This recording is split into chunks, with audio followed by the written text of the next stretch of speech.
My name is Ramona. I am 32 years old, and until last Friday, I was the senior payroll specialist at Techphere Incorporated. After 5 dedicated years ensuring every employee got paid correctly, they fired me for doing my job too well. What they did not realize is that I knew every regulation they were violating. Before I tell you how I brought a multi-million-dollar company to its knees, drop a comment letting me know if you have ever been unfairly fired, and subscribe if you want more stories about corporate accountability. I graduated with honors in accounting and business administration from State University. My professors always commented on my attention to detail and strong ethical compass. These qualities served me well through internships at various financial institutions, but I was particularly excited when Techphere Incorporated offered me a position in their payroll department right after graduation. Techphere was everything a young professional could dream of in those early days. A growing tech company with over 300 employees, it had that startup energy, while offering the stability of an established business. The modern glass building with its open floor plan, fully stocked break rooms, and casual dress code seemed to promise a progressive work environment. The company made software for healthcare systems, so there was also that satisfying feeling of contributing to something meaningful. When I started, Lawrence Adams was already something of a local business celebrity. He had founded Techphere 15 years earlier and grown it from a small operation in his garage to the regional powerhouse it had become. In public appearances, he embodied the image of the visionary yet approachable CEO. Tall with salt and pepper hair and a ready smile, he gave inspiring speeches about innovation and work-life balance. I admired him, as did most employees. My direct supervisor, Diana Reynolds, was everything you could want in a manager.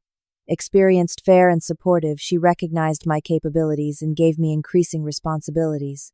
Within 2 years, I was handling the entire payroll system, tax filings, and compliance documentation. Diana always had my back when issues arose and encouraged my professional development. Ramona has an exceptional grasp of regulatory requirements, she wrote in one of my performance reviews. Her attention to detail ensures our company remains compliant while efficiently processing payroll for all departments. Then came the change that would eventually lead to my downfall. Lawrence Adams brought his son Bradley into the company. Bradley Adams was 29 with an MBA from an exclusive private university, but noticeably lacking in actual work experience. Nevertheless, Lawrence created a vice president of operations position for him, placing Bradley above several longtime directors, including Diana. The company culture shifted subtly at first, then more dramatically. The emphasis on work-life balance gave way to frequent urgent deadlines. Decisions that previously involved careful consideration now happened rapidly with little input from affected departments. Bradley surrounded himself with friends from his MBA program, creating an inner circle that received preferential treatment. Abigail Foster, my closest friend in the accounting department, noticed it too. "It is like we are suddenly working for a fraternity," she whispered one day after a particularly frustrating meeting where Bradley dismissed all her carefully researched budget concerns. As the payroll specialist, I had unique visibility into how the company operated. I processed every paycheck, contractor payment, and commission. This gave me insight into salary disparities, hiring practices, and how labor was classified. About 3 years into my tenure, I began noticing irregularities in how contractor payments were being handled. Techphere had always used some independent contractors, which is normal in the tech industry, but suddenly we had dozens of new contractors doing work that seemed identical to what employees did. These contractors received no benefits and had different tax withholding requirements. The distinction between employees and independent contractors is strict under labor laws, and misclassification carries significant penalties. I took pride in my meticulous work. Each quarter, I would personally review all payroll records before submitting tax filings, ensuring everything balanced to the penny. My cubicle was organized with color-coded folders for different compliance requirements. Colleagues sometimes teased me about my precision, but they appreciated never having issues with their paychecks. Marcus Chen, the HR director, initially seemed supportive of my concerns about contractor classifications. "Send me the details and I will look into it," he said when I first approached him. But after Bradley arrived, Marcus changed. He became defensive about any process questions and frequently reminded staff that we served at the pleasure of executive leadership. The first time I realized how serious the situation was becoming happened during a routine audit preparation. I discovered that several people classified as contractors were working full-time hours exclusively for Techphere using company equipment and following direct supervision, all clear indicators that they should be classified as employees under IRS guidelines. The potential tax liability was substantial, not to mention the violation of labor laws regarding benefits and protections. Little did I know that my commitment to doing things properly would soon make me a target in a company that had begun prioritizing cutting corners over compliance. The irregularities I discovered were just the beginning. As months passed, I began documenting a pattern of questionable practices. Beyond contractor misclassification, I found instances where overtime wasn't being properly calculated for non-exempt employees. There were also concerning gaps in workplace safety compliance documentation, which fell under Bradley's new operational purview. I approached Diana, first compiling a detailed report with specific examples and relevant regulatory citations. This isn't just about paperwork, I explained, spreading the documents across her desk. We could be looking at significant penalties if there's an audit, not to mention the ethical implications of denying people benefits they're legally entitled to. Diana sighed deeply, pushing her reading glasses up on her forehead. I understand your concerns, Ramona, and you're right to bring this forward. She lowered her voice. But things are different now. Bradley has Lawrence's ear on everything. I've tried raising similar issues and been shut down immediately. Nevertheless, she promised to present my findings through proper channels. A week later, she called me into her office looking defeated. They're not interested, she said simply. Bradley says the classification system was reviewed by outside counsel and is industry standard practice. Her air quotes made her skepticism clear. Did they actually provide any documentation of this legal review, I asked. Number. And when I pressed for it, I was reminded that operations decisions are no longer within my authority. Still, I couldn't let it go. The potential liability was too great, and frankly, it wasn't right to treat workers this way. I decided to address the issue directly during the next department meeting where Bradley was present. The conference room was packed that Thursday afternoon. Bradley stood at the head of the table running through a presentation about operational efficiencies that mostly seemed to involve reducing quality control steps that I knew were essential for regulatory compliance. When he opened the floor for questions, I raised my hand. I have concerns about the contractor classification system. I began, keeping my voice professional, despite my racing heart. Several individuals currently classified as independent contractors meet the legal definition of employees under both state and federal guidelines. This creates significant liability. Bradley cut me off mid-sentence. Ramona, isn't it, he said, though he knew perfectly well who I was. That's not on today's agenda, and frankly, it's not your concern. Your job is to process the payments as classified by HR and operations. Actually, I countered, as the person responsible for tax filings and compliance documentation, it is precisely my concern. If we're audited. We're not going to be audited, he interrupted again, his tone dismissive. You seem obsessed with unnecessary details that are slowing down our growth initiatives. This matter has been reviewed at the executive level and is closed for discussion. The room fell uncomfortably silent. I felt my face flush with a mixture of anger and embarrassment. From the corner of my eye, I saw Diana wince and Abigail give me a sympathetic look. After the meeting, Abigail caught up with me in the hallway. That was brutal, she whispered. But you were right to bring it up. Half the finance team has the same concerns. My anxiety grew in the following weeks. I was becoming increasingly uncomfortable with my role in what I now recognized as systematic violations. Each payroll cycle, I was effectively participating in practices I knew were legally questionable. The professional and ethical dilemma weighed heavily on me. At home, I began researching state employment laws more thoroughly and looking into whistleblower protections.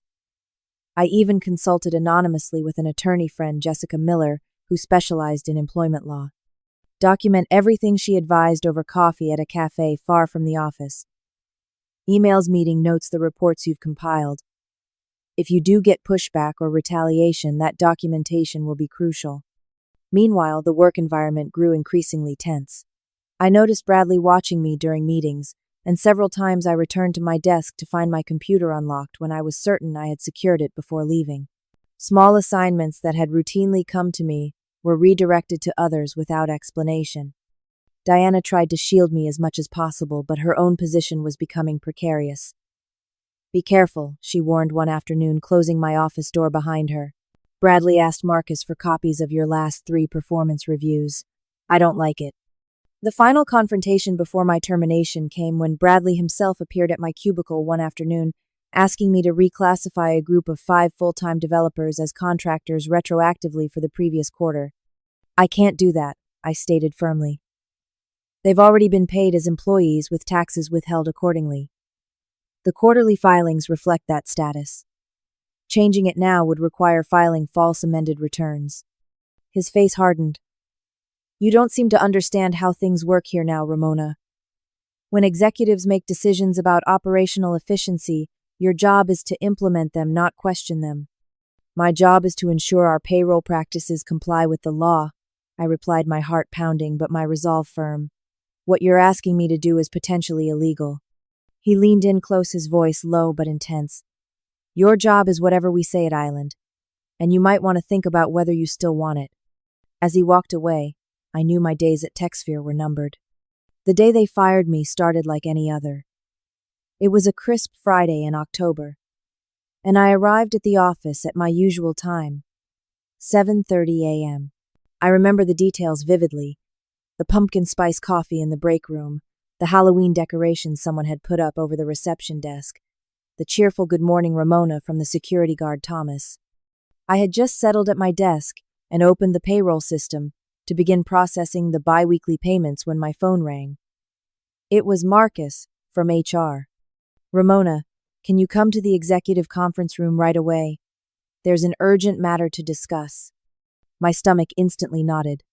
The executive conference room was only used for board meetings and high-level discussions.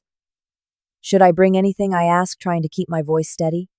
"Just yourself," Marcus replied, his tone giving nothing away. When I arrived, I found not just Marcus but also Bradley, and surprisingly Lawrence Adams himself. The CEO rarely involved himself in departmental matters anymore, leaving most decisions to Bradley and his inner circle. His presence confirmed this was serious. Lawrence didn't stand to greet me as he once would have. He remained seated at the head of the table, eyes fixed on a folder in front of him. Bradley stood by the window, arms crossed, a subtle smirk playing across his face. "Please sit down," Ramona, Marcus said, gesturing to a chair across from them, positioned, I noticed, so the morning sun through the windows hit my eyes directly. "We've called you here to discuss some concerning behavior," Marcus began. "It has come to our attention that you've been undermining company policies and creating a negative atmosphere with your constant questioning of established procedures." I started to speak, but Bradley cut in. "You've repeatedly challenged executive decisions, refused direct instructions, and spent company time compiling unnecessary reports not related to your core responsibilities. Those reports were directly related to compliance issues that I began." "This is exactly the problem," Bradley interrupted, his voice rising. "You seem to think you know better than the executive team and outside counsel. You're not a team player, Ramona. You're creating unnecessary problems instead of solutions." I took a deep breath, trying to remain professional despite the ambush. "With all due respect, my job includes ensuring our payroll practices comply with state and federal regulations. The issues I've raised represent genuine legal concerns that could result in significant penalties if—" "That's enough." Lawrence finally spoke, his voice cold in a way I'd never heard before. "We've reviewed your concerns and determined they're without merit. More troublingly, your approach has become disruptive to company operations." He nodded to Marcus, who slid a document across the table. "This is a termination letter effective immediately. You'll receive 2 weeks severance, contingent upon signing this non-disclosure agreement." The shock must have shown on my face.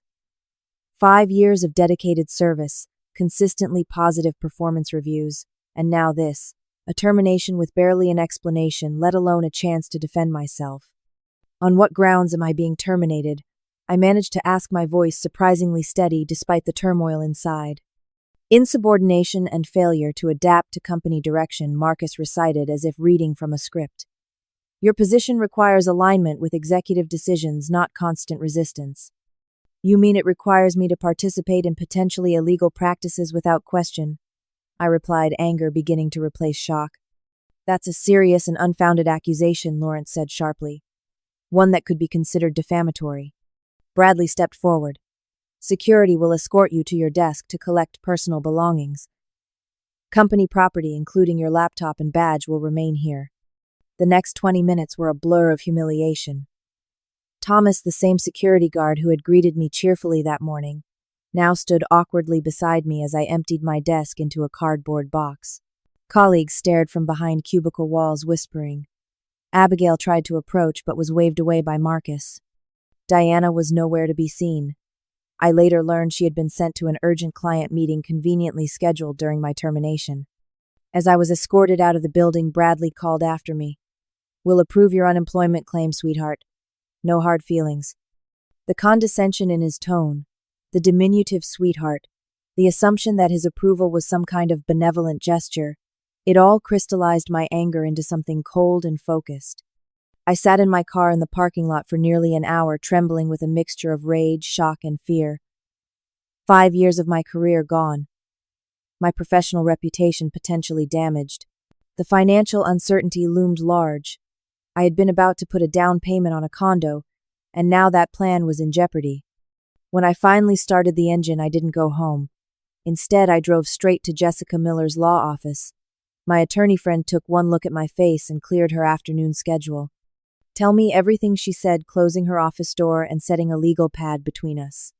For the next 2 hours, I recounted every detail. The initial discoveries of misclassification, my attempts to address them, through proper channels, Bradley's hostility, and finally the termination meeting. Throughout, Jessica took careful notes, occasionally asking for clarification on technical details or timeline. "They made a serious mistake," she said when I finished. "First, firing you after you raised compliance concerns could constitute retaliation under whistleblower protection laws. Second, having this documented pattern of misclassification and your attempts to correct it puts them in a vulnerable position legally." "What should I do?" I asked. "Document everything while it's fresh in your mind. Forward any relevant emails from your personal account.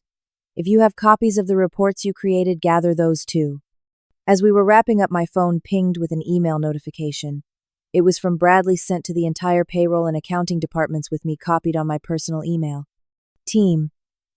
As you may have noticed, Ramona is no longer with the company. Her duties will be distributed among the team while we search for a replacement who better aligns with our company culture. P.S. Ramona will approve your unemployment, sweetheart. Best of luck in your future endeavors." Jessica read the email over my shoulder and actually gasped. Did he seriously put that in writing and copy the entire department? "Apparently his arrogance knows no bounds," I replied, a plan already forming in my mind. "This is actually helpful for us," Jessica said. "He's created written evidence of a dismissive and potentially retaliatory attitude, and by copying the department, he's made it a public statement." On the drive home, I considered my options carefully. I could file for unemployment, look for a new job, and try to put this behind me. I could pursue a wrongful termination lawsuit, which might eventually yield a settlement but would be lengthy and stressful. Or I could take a third approach, one that would force immediate accountability. By the time I reached my apartment, I knew exactly what I needed to do. I spent the entire weekend preparing my response. This wasn't going to be an emotional reaction. It would be a carefully calculated strategic move. The kind of chess play that someone like Bradley, with his unearned privilege and arrogance, would never anticipate. First, I reviewed all the documentation I had accumulated over the past year. The contractor misclassification issues were the most substantial. I had spreadsheets showing dozens of individuals who clearly met the legal definition of employees, but were being denied benefits and proper tax treatment. I also had evidence of unpaid overtime, improper deductions, and workplace safety compliance gaps. Next, I researched state regulatory agencies and reporting procedures. The State Department of Labor and Employment had a specific division handling worker classification issues with clear whistleblower protections. The State Tax Authority would be interested in the tax implications of misclassification, and the State Workforce Auditor had the power to investigate and potentially freeze company assets if there was evidence of systematic violations. I carefully organized my documentation, creating a clear narrative supported by specific examples, dates, communications, and regulatory citations. I drafted a formal complaint letter outlining the issues and my previous attempts to address them internally. Then I considered the timing and method of my response. Bradley's reply. All email provided the perfect opening. He had created a public record of dismissive behavior and effectively confirmed my termination was connected to the compliance issues I had raised. More importantly, he had opened a communication channel that included multiple witnesses. Monday morning, I reviewed everything one final time with Jessica. This is comprehensive and well documented, she confirmed. But are you sure you want to escalate immediately? We could try negotiating a better severance package first. I'm not interested in a payoff, I replied. This is about accountability and protecting other workers who don't know they're being exploited. At precisely 9 a.m., when I knew the accounting and payroll departments would be having their weekly staff meeting, I hit reply, all to Bradley's email. But I added one crucial address to the CC line State Workforce Auditor at gov.state.us. My response was simple but devastating. Thank you for confirming my employment status and the circumstances of my termination in writing. As you know, I raised concerns about systematic misclassification of employees as independent contractors, unpaid overtime violations, and other compliance issues repeatedly over the past year. I've attached documentation of these issues and my attempts to resolve them internally for the State Workforce Auditor's review. I believe these practices affect over 70 workers and represent substantial violations of state labor and tax laws. I attached my meticulously organized documentation and hit send. Then I waited, my heart pounding so hard I could feel it in my fingertips. For 20 minutes, there was nothing. No response, no phone call. I began to wonder if my email had made any impact at all. Then my phone exploded with notifications. First, an automated reply from the State Workforce Auditor confirming receipt of my complaint and assigning a case number. Then, within minutes, a flood of messages. A panicked text from Abigail.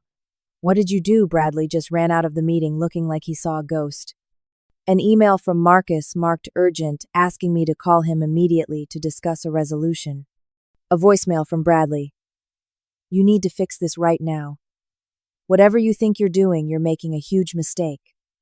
Call me back immediately, or we'll pursue legal action. Most satisfyingly, an official notice from the State Workforce Auditor that they had initiated an emergency review and temporarily frozen Techphere's payroll accounts pending investigation. I had known this was a possibility.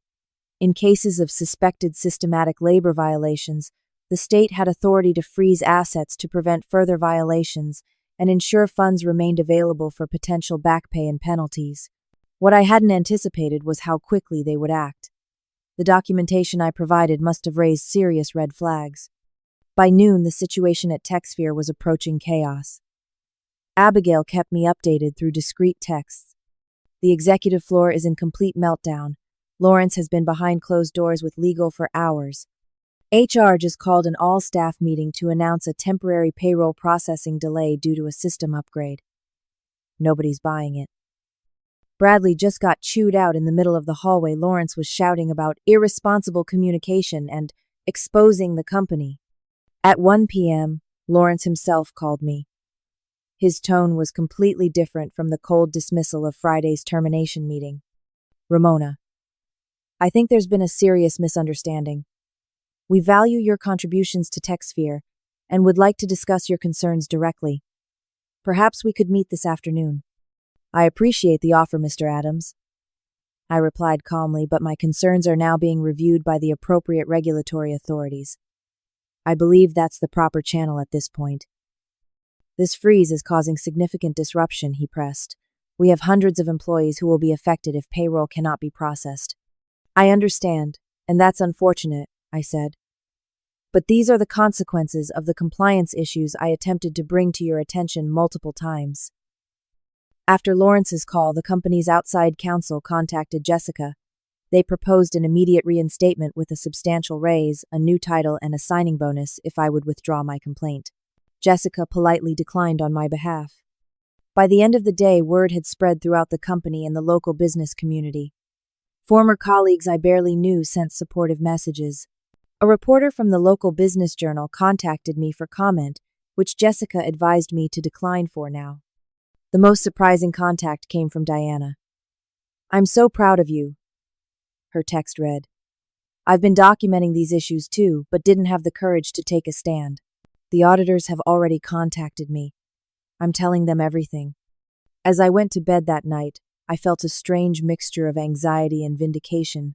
I had taken an enormous risk, but for the first time since discovering the violations, I felt like I was on the right side of both the law and my own conscience. The next morning brought a flood of developments. My phone rang constantly with calls from Techphere's legal team executives and even board members. I directed all communication through Jessica, who efficiently fielded each attempt at negotiation, threat, or plea. "They're in full damage control mode," she reported during our morning briefing. "The freeze has created a crisis. They can't process this Friday's payroll unless this is resolved." Meanwhile, the state workforce auditor's office moved with surprising efficiency. 2 investigators contacted me to schedule a formal interview, requesting that I walk them through the documentation I had provided. The lead investigator, Patricia Barnes, was particularly interested in the chronology of events. "So you raised these classification concerns multiple times through official channels," she clarified during our meeting. "Yes, beginning approximately 11 months ago, I confirmed, providing copies of emails and meeting notes. I approached my supervisor first, then HR, and finally attempted to address it directly with Bradley Adams when other avenues proved ineffective. And the termination occurred immediately after you refused to reclassify employees as contractors retroactively." "Exactly. 1 week after I told Bradley Adams that I could not make those changes because they would require filing false amended tax returns." Patricia nodded, making notes. "That timeline is significant for our investigation." Abigail continued to be my inside source on the unfolding chaos at Techphere. According to her reports, employees were growing increasingly concerned as rumors spread about the payroll freeze. "The official line is still that it's a system issue," she texted, "but nobody believes it. Someone found an article about company assets being frozen during labor investigations, and now everyone's panicking about not getting paid." The crisis reached new levels when several client projects missed deadlines because teams were distracted by the internal turmoil. 2 major clients reportedly called Lawrence, directly threatening to cancel contracts if stability wasn't restored quickly. By Wednesday, the company's desperation was evident. Lawrence left a voicemail practically begging for a meeting. "Ramona, please. We need to resolve this situation. The entire company is suffering. Whatever your concerns, I promise we can address them if you'll just talk to us directly." Bradley took a different approach. His voicemail was less pleading and more threatening. "You have no idea the damage you're causing with this stunt. This won't just hurt the company, it will follow you for the rest of your career. No one will hire you after this. Be smart and call this off while you still can." I saved both messages as evidence and did not respond to either. The state workforce auditor moved with impressive thoroughness. They interviewed multiple employees, requested years of payroll records, and conducted an on-site inspection of Techphere's operations. Each step further validated my concerns and strengthened my position.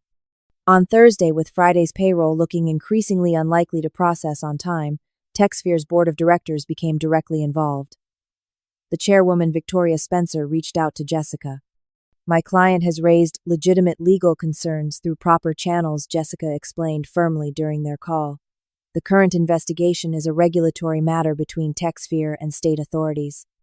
"We understand that," Victoria replied, her tone professionally cordial, but with an undercurrent of urgency. The board was not fully informed of these compliance concerns previously. "We're conducting our own internal investigation now, but our immediate priority is resolving the freeze so employees can be paid. That would require addressing the underlying compliance issues," Jessica pointed out. "Which we intend to do," Victoria assured her. "We're prepared to make immediate changes to classification practices, provide back pay where appropriate, and implement new compliance protocols. Would your client be willing to meet with board representatives, without Lawrence or Bradley present, to discuss a comprehensive resolution?" After consulting with me, Jessica agreed to a meeting the following morning. The scene at Techphere's headquarters when I arrived with Jessica was dramatically different from my last day there. Security guards I'd never seen before stood at the entrance. The receptionist looked stressed and kept glancing nervously toward the executive floor.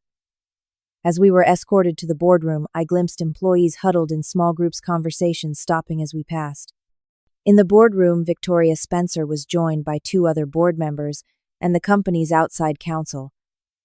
Neither Lawrence nor Bradley was present as promised. Miss Spencer opened with a direct acknowledgement. "First, Ramona, let me apologize for how this situation has been handled. The board should have been made aware of your compliance concerns much earlier." What followed was a 4-hour negotiation during which the board representatives demonstrated a surprisingly detailed understanding of the issues I had raised. They presented a comprehensive remediation plan that included immediate reclassification of all misclassified contractors to employee status, calculation and payment of all back benefits, overtime and tax adjustments, implementation of a new compliance review process with external auditing, creation of a confidential reporting channel for future compliance concerns, and of 4, significant structural changes to company leadership. They also proposed a substantial settlement for me personally, acknowledging the wrongful termination and the professional impact it had caused. Throughout the meeting, Jessica masterfully advocated for additional protections and guarantees, ensuring the agreement would have real teeth and couldn't be reversed once the immediate crisis passed. By late afternoon, we had reached an agreement in principle. The board would submit the remediation plan to the state workforce auditor, immediately requesting an expedited review to lift the freeze in time for Friday's payroll. As Jessica and I left the building, I noticed Bradley watching from an upper floor window, his expression unreadable from a distance, but his rigid posture conveying barely contained fury. "What happens to Bradley and Lawrence?" I asked Victoria as we concluded our meeting. "That will be determined by the board, based on our internal investigation," she replied diplomatically. "But I can assure you that significant leadership changes are already in motion." By Friday morning, the state workforce auditor had provisionally accepted Techphere's remediation plan and lifted the freeze with specific monitoring conditions. Payroll would process on time, bringing relief to hundreds of employees who had nothing to do with the executive decisions that created the problem. As news of the resolution spread, so did details about what had actually happened. My phone filled with messages from current and former colleagues. "You're a hero, Ramona. They've been pulling this stuff for years. Thank you for standing up. I'm one of the contractors who's now being reclassified as an employee with benefits. I can't believe you took on Lawrence and Bradley like that. Legendary." Even as I appreciated the support, I recognized that my own future remained uncertain.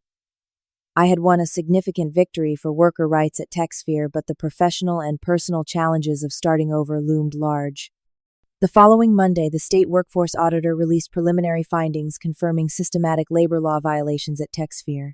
The report specifically cited deliberate misclassification of employees as independent contractors, affecting 76 workers, failure to pay required overtime for 18 non-exempt employees, and retaliatory termination of employees. Whistleblower. Me. The financial implications were substantial. Techphere faced fines exceeding $2 million plus requirements to provide back pay benefits and interest to affected workers. The company's tax liabilities would also increase significantly once the misclassified workers were properly categorized. More satisfying than the financial penalties was the public accountability.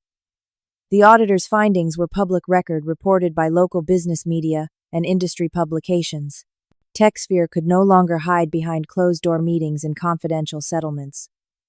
The issues I had fought to address were now fully in the open. The first major leadership change came swiftly. The board announced Bradley's resignation with immediate effect. The carefully worded press release thanked him for his contributions but made clear that the company was moving in a new direction with renewed commitment to regulatory compliance and ethical business practices. Lawrence remained CEO initially, but with visibly diminished authority.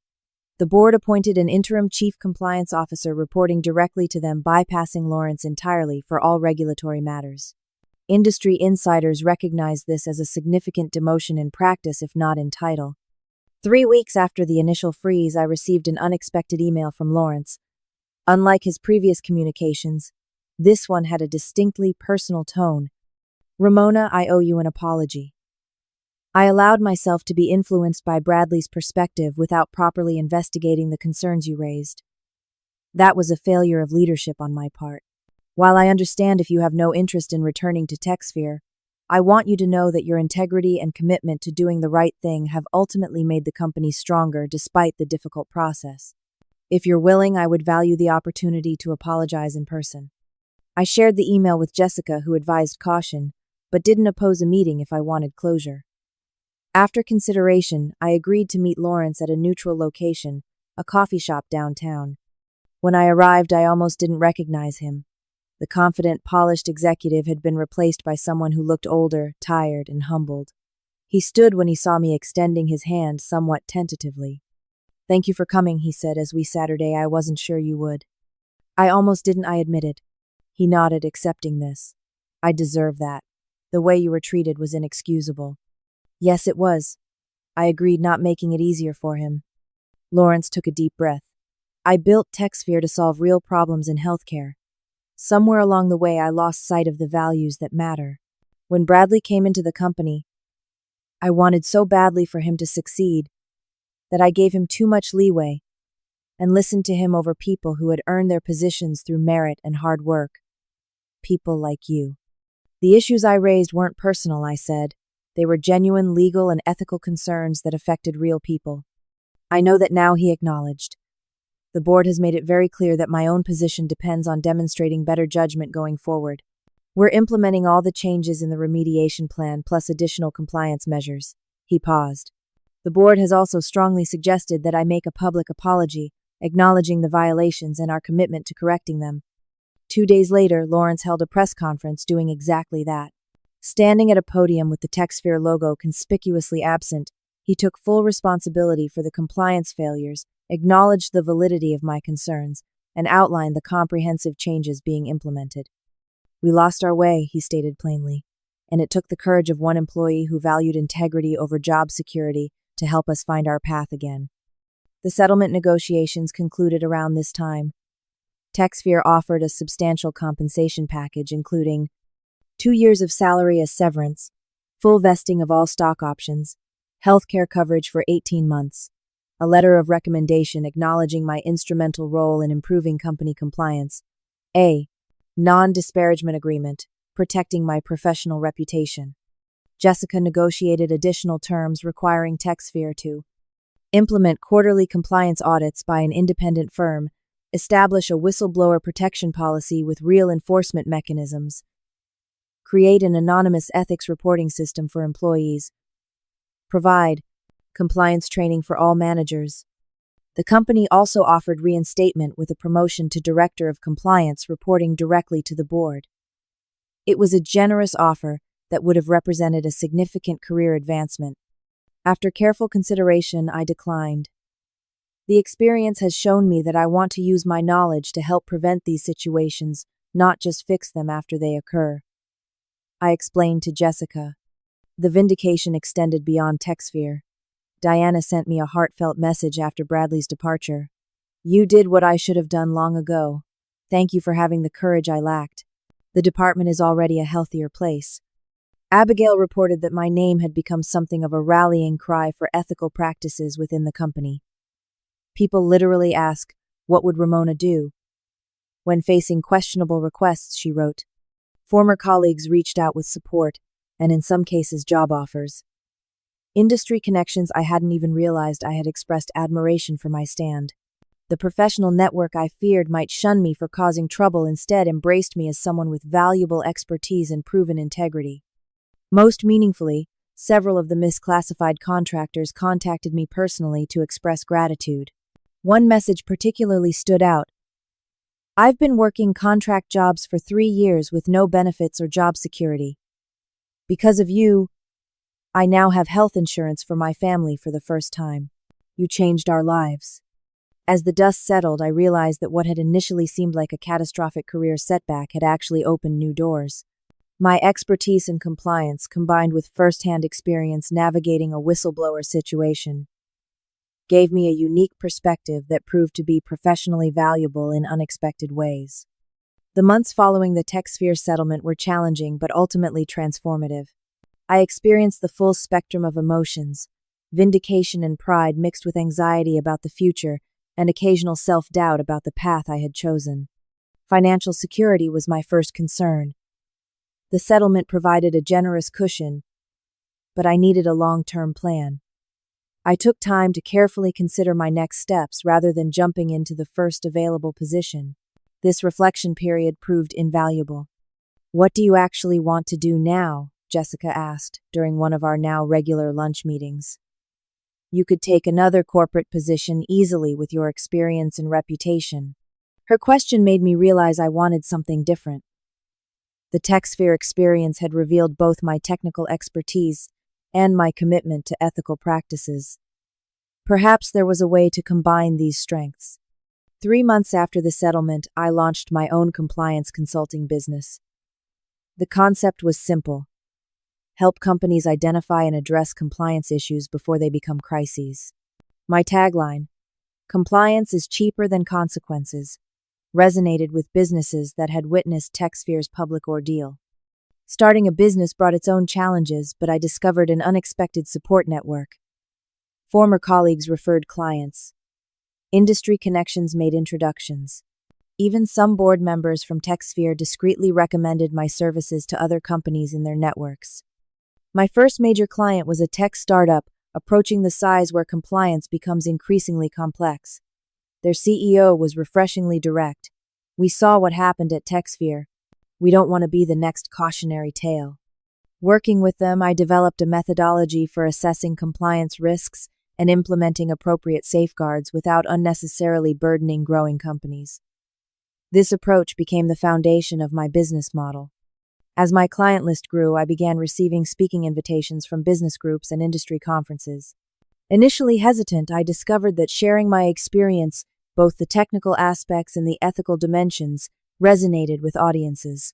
My workshops on practical compliance for growing companies consistently received high ratings. The most unexpected opportunity came 6 months into my new venture.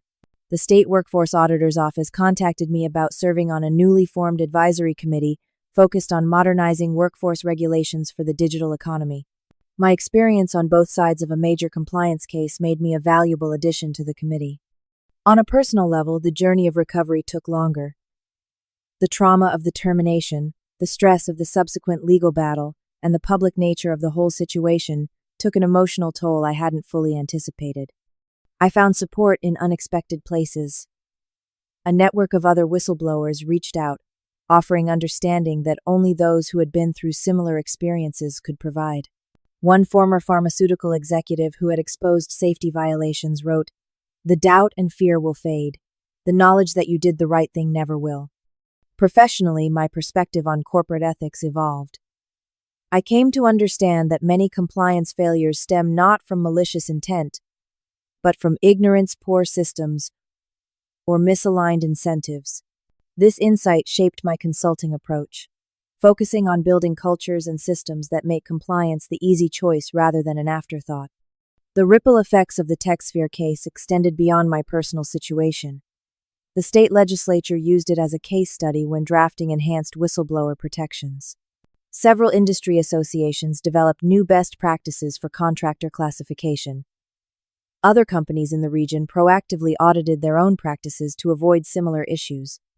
About a year after my termination, I received an email that brought the journey full circle. Lawrence Adams was stepping down as CEO of Techphere. The board had appointed Diana Reynolds as his replacement with a mandate to rebuild the company culture around transparency and compliance. Diana's first official act as CEO was to establish a comprehensive ethics program named, to my surprise, the Ramona Initiative. Her announcement specifically acknowledged how my actions had ultimately strengthened the company. "Sometimes our greatest growth comes from our most difficult challenges," she wrote in the public announcement. Techphere is a better company today because one person refused to compromise on matters of principle.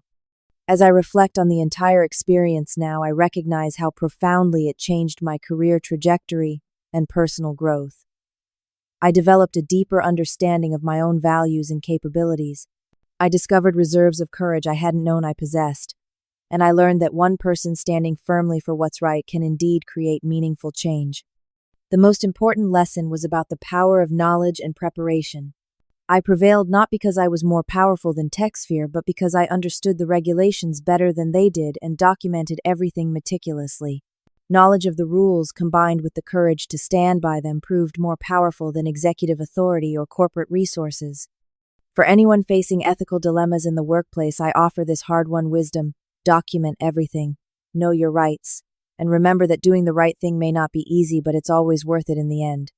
If you have ever faced a situation where you had to choose between what was easy and what was right, share your story in the comments below. What helped you make that decision? How did it turn out? And if you found value in my experience, please like this video, subscribe to the channel, and share it with someone who might need to hear that standing up for what is right is worth it, even when it is difficult. Thank you for listening to my journey, and remember, never underestimate someone who knows the rules better than you do.